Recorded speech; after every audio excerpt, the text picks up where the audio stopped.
o concurso de crônicas sobre futebol na universidade. Páscoa na PUC Minas, celebração cristã para renovar e valorizar a vida. Marco Civil da Internet, um assunto que mexe com todo cidadão conectado.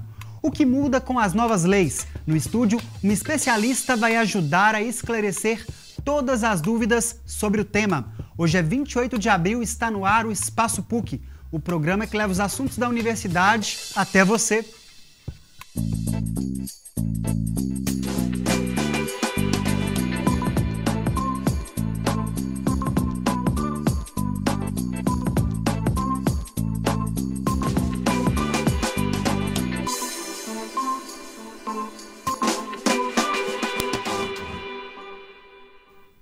Olá! O curso de Publicidade e Propaganda da PUC Minas São Gabriel organiza concurso sobre uma das maiores paixões nacionais, o futebol. A competição 90 Minutos pretende revelar novos talentos e estimular a criação literária por meio do esporte. Todos os alunos da unidade podem participar. Para se inscrever, o candidato deve entrar no site 90minutos.blog.spot.com.br. O prazo vai do dia 1º até o dia 14 de maio. As 3 melhores crônicas recebem prêmio e o resultado está previsto para o dia 2 de junho. Páscoa significa ressurreição e renovação. Para a Igreja Católica, a data é a principal e mais importante celebração do ano litúrgico cristão. Todos os anos, a PUC Minas realiza uma grande celebração dentro da universidade, que reforça a fé de muitos católicos. A equipe da PUC TV acompanhou a comemoração e traz mais detalhes na reportagem que vamos assistir. Alunos, professores e funcionários da PUC Minas foram convidados a refletir sobre o sentido e ações que a Páscoa traz para a vida dos cristãos.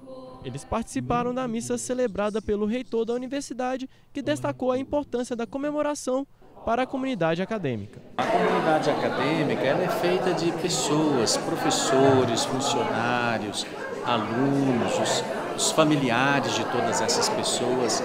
E as pessoas estão sempre em processo de renovação. A renovação mais profunda que nós podemos fazer é esta, digamos assim, ditada pela Páscoa. Ou seja, é nós superarmos a cada momento tudo que é de morte em nossa vida em favor da vida. Porque Jesus Cristo venceu a morte, morreu crucificado e depois ressuscitou para indicar para nós que a morte não tem a última palavra. Celebrar a Páscoa dentro da universidade significa dizer que essa comunidade ela tem que ser, como comunidade acadêmica, comprometida com a vida e não com a morte. A verdadeira Páscoa se vive todos os dias e a família PUC recebe uma mensagem especial de Dom Moll. Uma feliz Páscoa, uma feliz travessia, uma feliz passagem.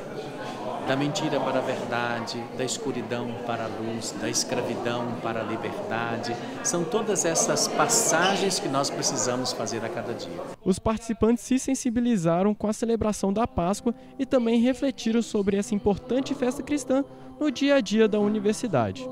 A Páscoa ela representa a ressurreição de Jesus Cristo. E o fato de estarmos estudando aqui numa universidade católica, isso é muito importante, porque simboliza a união e a confraternização entre os alunos, professores e toda a equipe de funcionários da universidade. A Páscoa é um momento importante de renovação da vida da gente, né? A partir da fé. Nós professamos a fé na causa de Jesus, na missão de Jesus. Então, esse momento da Páscoa é um momento que a gente pega a nossa vida como um todo, não só a vida pessoal, mas a vida acadêmica, a vida da universidade, e tenta transformá-la em função do projeto de Deus. Além da ressurreição de Cristo, a Páscoa é o tempo de fazer renascer a fé nos corações dos cristãos, valorizar e dar sentido à vida.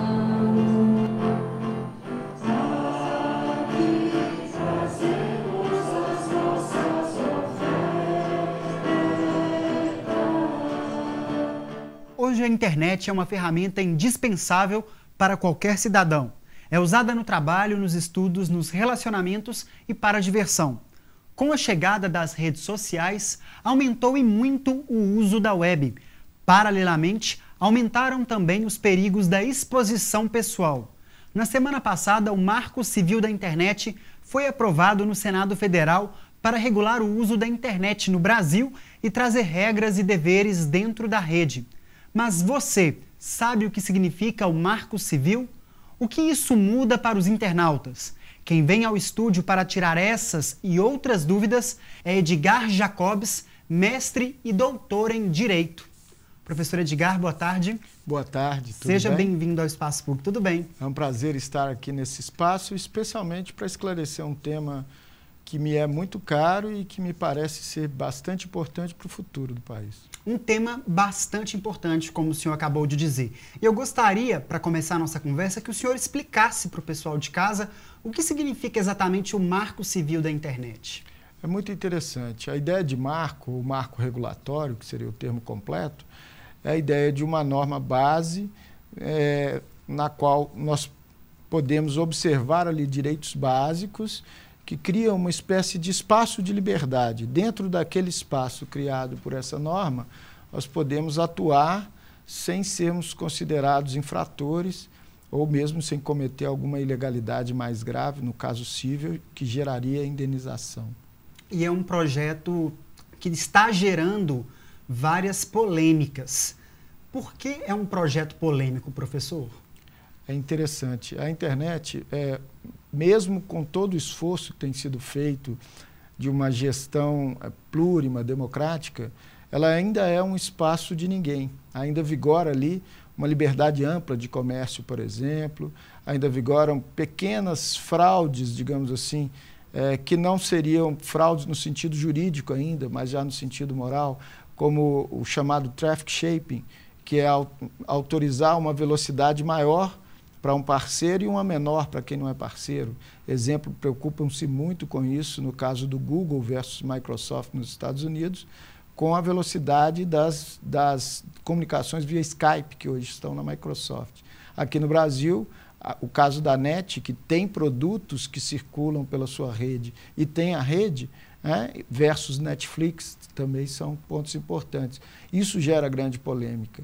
E eu acho que tem também uma polêmica política, no sentido de que o Brasil é um dos primeiros países do mundo a se posicionar, não apenas a fazer legislação, a França já tem há muito tempo, por exemplo, mas a se posicionar sobre como deve ser gerida a internet. Esse é um posicionamento marcante, no momento, me parece bastante adequado.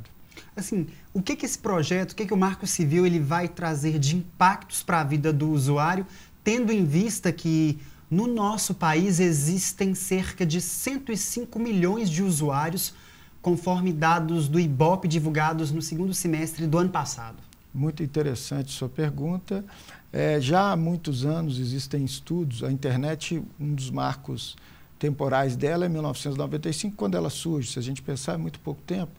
Mas dados de 2005 já mostravam que existiam pessoas dentro da internet que podiam ter um certo condomínio econômico ou tecnológico, podiam manipular essa rede.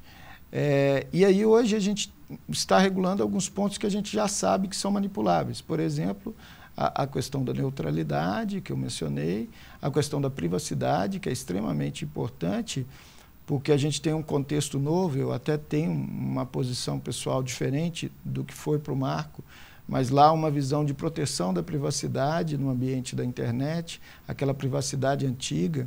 E aí a gente tem um conceito de privacidade às vezes meio errôneo. Muita gente pensa que privacidade é o direito de ter uma intimidade ou estar isolado. A privacidade é o direito de não ser identificado em público. E é onde a gente se percebe na internet, né? Nós estamos ali num espaço que efetivamente é público, no mínimo coletivo, mas não queremos ser identificados, queremos apenas que aqueles dados que nós disponibilizamos sejam utilizados e para uma finalidade muito determinada. Mas o Marco ele institui a obrigatoriedade da identificação, ou seja, a privacidade ela deixa de existir? Como que essa instituição do Marco Civil está tratando a questão da privacidade? É muito bom. A privacidade continua existindo e é reforçada. O Marco ele cria, como eu disse, um espaço, eu vou chamar aqui de uma esfera de liberdade dentro da qual nós não podemos ser atingidos, isso é extremamente importante, ele nos protege, e cria responsabilidades para as instituições que hoje gerenciam, né, que seriam os provedores de conexão, e para as instituições que têm algum aplicativo, tipo Facebook, que seriam os provedores de aplicação. Nesse caso, é muito interessante, porque os rastros que nós deixamos na internet já são usados sob a forma do Big Data, são dados que são usados para nos vender produtos, por exemplo, gerar publicidade personalizada. Isso são dados que já são tomados das pessoas hoje e são utilizados incorretamente. Esses dados estão sendo regulamentados, né? Isso eu acho bastante importante. E como que ele lida com a questão dos crimes cibernéticos? Isso é bem interessante, a gente já tentou fazer uma legislação mais dura sobre isso, tem até uma lei recente que envolve o caso da atriz Carolina Dickman. E a questão penal mesmo não entrou aqui. Entrou um ponto muito interessante, que é próximo do penal, que seria a discussão de quem pode tirar conteúdos na internet.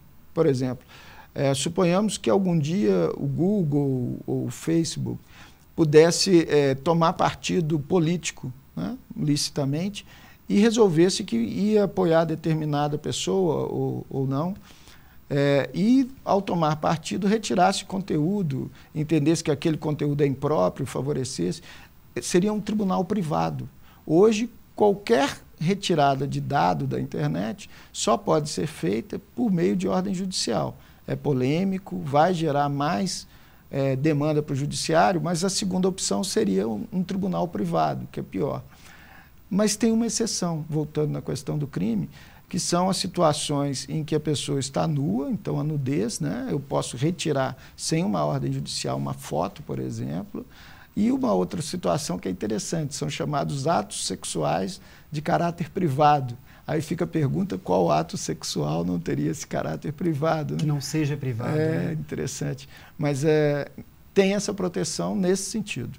Ok. Professor, para finalizar, eu gostaria que o senhor desse a sua opinião, né, sobre essa questão, quais são os pós e os contras, como que o senhor analisa uma questão tão complexa, tão polêmica? Eu acho que é muito importante essa regulamentação nesse momento, muito oportuna, não vai tolir liberdade, no meu ponto de vista, além dos limites necessários. A ideia básica é de que as pessoas saibam seus direitos e possam usá-los dentro de determinados limites. Ela é uma lei que praticamente só cria direitos para os usuários e muitos deveres para provedores, né? Muitos deveres para empresas que têm aplicação. Que trabalham com a internet. Exatamente. E me parece, então, ser uma lei que reforça o direito dos cidadãos. Nesse sentido, eu acho que é uma lei muito boa e veio no momento oportuno. É importante a gente frisar, né, que essa lei é válida, como o senhor acabou de dizer, tendo em vista que cresce, a internet faz parte da vida dos cidadãos e é importante que as leis passem, de fato, a regulamentar todas as ações que nós efetuamos no mundo virtual.